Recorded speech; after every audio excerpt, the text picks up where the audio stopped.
Football মাঠের Viking বনাম Anglo Saxon যুদ্ধ, মহাকাব্যিক নস্টালজিয়ার নটিংহাম নয়, কাব্যে মায়ামি স্টেডিয়াম। শত শত বছর আগের সেই রক্তক্ষয়ী ইতিহাস কি এবার ফিরে আসছে সবুজ গালিচায়?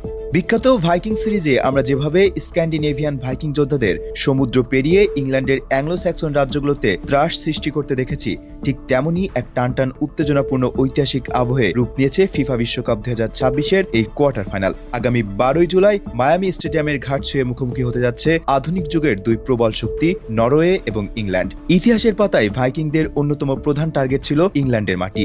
এবার ফুটবল ম্যাপে সেই ইংল্যান্ডের রক্ষণভাগ চূর্ণ করতে আটলান্টিক পাড়ি দিচ্ছে নরওয়ের আধুনিক ভাইকিংরা। সিরিজে যেভাবে রাগনার লথব্রোক বা বিয়র্ন তাদের দুর্দর্শ রণকৌশল দিয়ে প্রতিপক্ষের বুকে কাঁপন ধরাতো, ঠিক তেমনই ফুটবল মাঠের একবিংশ শতাব্দীর ভাইকিং কিং আর্লিং হাল্যান্ড এবার তৈরি করছেন তার গোল করার ব্লুপ্রিন্ট। তার সাথে ফ্লকের মতোই নিখুঁত ও চতুর পাসিং নিয়ে মাঝমাঠ থেকে আক্রমণে জ্বালানি জগাবেন নরওয়েজিয়ান অধিনায়ক মার্টিন ওডেগার্ড। কোয়ার্টার ফাইনালে ওঠার লড়াইয়ে পরাশক্তি ব্রাজিলকে 2-1 গোলে হারিয়ে তারা ইতিমধ্যে প্রমাণ করেছে ভাইকিংদের রক্তে এখনো অঘটন ঘটানোর ডিএনএ মজুদ আছে।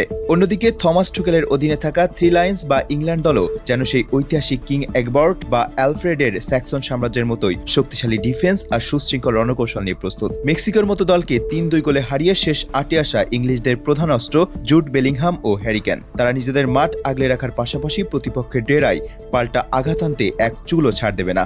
ইতিহাসের সেই প্রাচীন যুদ্ধগুলো হতো তলোয়ার আর ঢাল নিয়ে, আর রবিবারের এই আধুনিক যুদ্ধটা হবে নিখুঁত রণকৌশল আর পায়ের জাদুতে। ফুটবলীয় মারপ্যাচে শেষ হাসি কারা হাসবে?